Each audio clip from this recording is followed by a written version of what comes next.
তিন শ্রেণীর মানুষ আছে যাদেরকে সাহায্য করা, যাদের উপকার করা, যাদেরকে বিপদ থেকে উদ্ধার করা, যাদেরকে রক্ষা করা, সহযোগিতা করা, এটা আল্লাহ তাআলা তার উপর তিনি কর্তব্য বানিয়ে নিয়েছেন। আল্লাহ তাআলা নিজের জন্য নিজেকে আবশ্যক করে নিয়েছেন।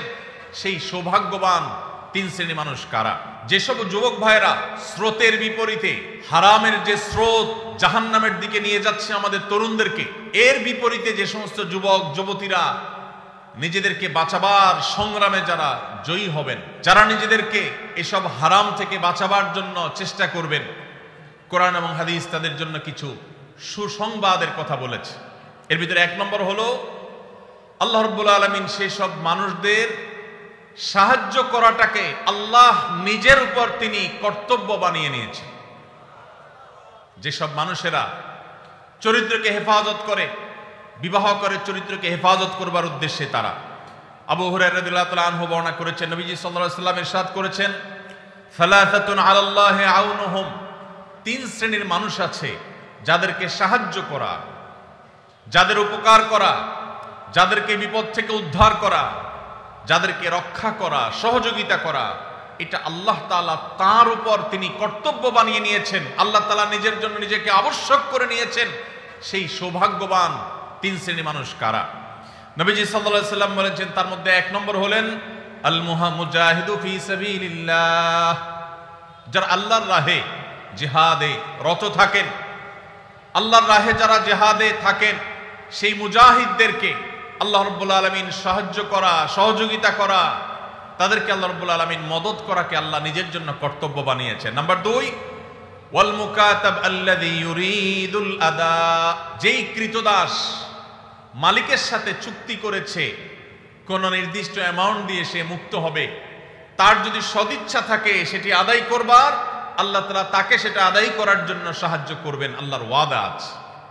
নাম্বার 3, যেই ব্যক্তিকে আল্লাহ রাব্বুল আলামিন সাহায্য করার ওয়াদা আল্লাহর আছে, আল্লাহ তাআলা সাহায্য করাটাকে তার জন্য কর্তব্য বানিয়ে নিয়েছেন, তিনি হলেন আল্লাযী ইউরিদুল আফাফ, যে যুবক, যে মানুষ বিবাহ বন্ধনে আবদ্ধ হয়েছেন, তার উদ্দেশ্য তার চরিত্র যেন কালিমাযুক্ত না হয়। চরিত্রকে হেফাজত করবার জন্য যে বিবাহের পথ বেছে নেয়, নবীজি সাল্লাল্লাহু আলাইহি ওয়াসাল্লাম বলেছেন, এই বিবাহ করা মানুষ, এই চরিত্র রক্ষা করা মানুষ, এই বীর, একে আল্লাহ রাব্বুল আলামিন সাহায্য করা, তাকে অর্থনৈতিকভাবে বরকত দেওয়া, তার জীবনের সার্বিক কল্যাণ দান করা, এই জিনিসটা আল্লাহ নিজের জন্য আল্লাহ কর্তব্য বানিয়ে নিয়েছেন।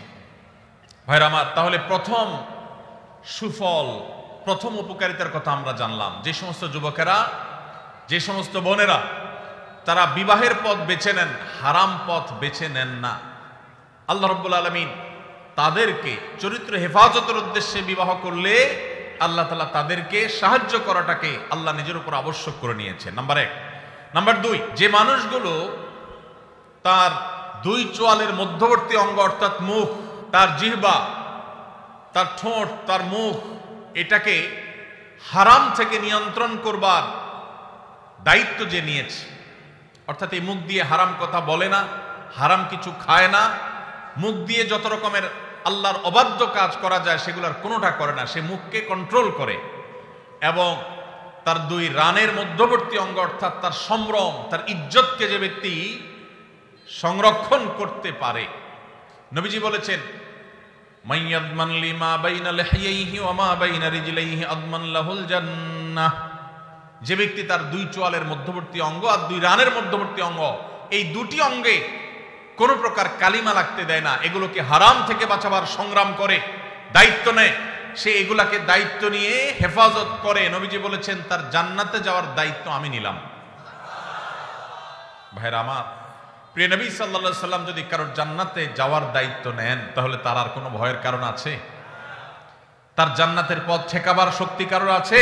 এত বড় অফার, এত বড় সুসংবাদ অন্য কোন নেকামল করার ক্ষেত্রে সচরাচর পাওয়া যায় না। যুবক ভাইরা, যদি যৌবনের সময়টাকে কালিমা মুক্ত রাখবার সংগ্রামে আপনি জয়ী হতে পারেন, মনে রাখবেন এটা হলো আপনার সবচেয়ে বড় বীরত্ব, এটা হলো আপনার সবচেয়ে বড় বাহাদুরি, এটা হলো আপনার সবচেয়ে বড় পুরুষত্ব, কারণ আপনার মধ্যে কন্ট্রোলিং পাওয়ার আছে, নিয়ন্ত্রণ করবার ক্ষমতা আছে, যৌবনের তাড়না আছে, যৌবনের উচ্ছলতা আছে, যৌবনের স্পৃহা আছে, যৌবনের তাগাদা আছে, সেটা আপনাকে হারামের দিকে যেতে বলে। এবং হারামের দিকে যাওয়ার জন্য শত সহস্র অফার এবং সুযোগ আপনার সামনে আছে। এরপরও আপনি নিজেকে যদি নিয়ন্ত্রণ করতে পারেন, নিজেকে যদি আটকে রাখতে পারেন, হারাম থেকে যদি বাঁচাতে পারেন, তাহলে মনে রাখবেন আজ এই 2025-এর যে পৃথিবী, আধুনিক পৃথিবীতে এর চাইতে বড় বীরত্ব মুসলিম তরুণের জন্য আর কোনো কিছুই হতে পারে না। মুসলিম তরুণের সবচেয়ে বড় বীরত্ব, সবচেয়ে বড় তার সংগ্রামের জায়গাটা হলো সে তার ঈমান আমলকে হেফাজত করার পাশাপাশি তার চরিত্রকে কালিমা মুক্ত রাখতে পেরেছে। আল্লাহ তাআলা আমাদের যুবক ভাইদেরকে সেই তৌফিক দান করুন। ভাইরা আমার, যদি আপনি এই কাজ করে এই সংগ্রামে যদি আপনি জয়ী হন, তৃতীয় যে পুরস্কার আপনার জন্য রয়েছে সেটি হলো, আমরা সবাই জানি কিয়ামতের ভয়াবহতম দিনে যে সকরুণ দৃশ্যের অবতারণা হবে, যে নির্মম দৃশ্য সেদিন আল্লাহ তাআলা সৃষ্টি করবেন, সেদিন প্রত্যেকটা মানুষ পাগল পরা হয়ে যাবে। মাথার খুব কাছাকাছি সূর্যের অবস্থান হবে, এখনকার মতো লক্ষ লক্ষ কিলোমিটার দূরে নয়, একেবারে মাথার খুব কাছাকাছি সূর্য অবস্থান করবে। পুড়ে ছাই হয়ে যাওয়ার কথা, কিন্তু পুড়ে ছাই হবে না, আল্লাহ তাআলা ছাই হতে দিবেন না। মানুষ বেঁচে থেকে ছটপট করে করে আল্লাহর কাছে আর্তনাদ করতে থাকবে যে এই সূর্যের উত্তাপ, এই আগুন, এই কষ্ট, এটা থেকে মুক্তি চাই আল্লাহ, প্রয়োজনে জাহান্নাম দিয়ে দাও। তারপর না, মৃত্যুকে আল্লাহ তাআলা চিরতরে শেষ করে দিবেন। শুধু ভোগ, জান্নাতীদের নেয়ামত, জাহান্নামীদের শাস্তি, দুইটাই স্ব অবস্থান থেকে ভোগ করবে।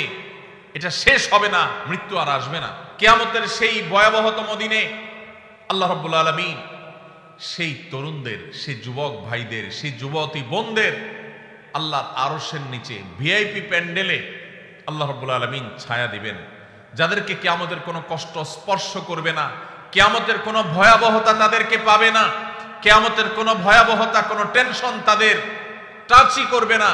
আস-সুন্নাহ ফাউন্ডেশন, উম্মার স্বার্থে সুন্নাহর সাথে।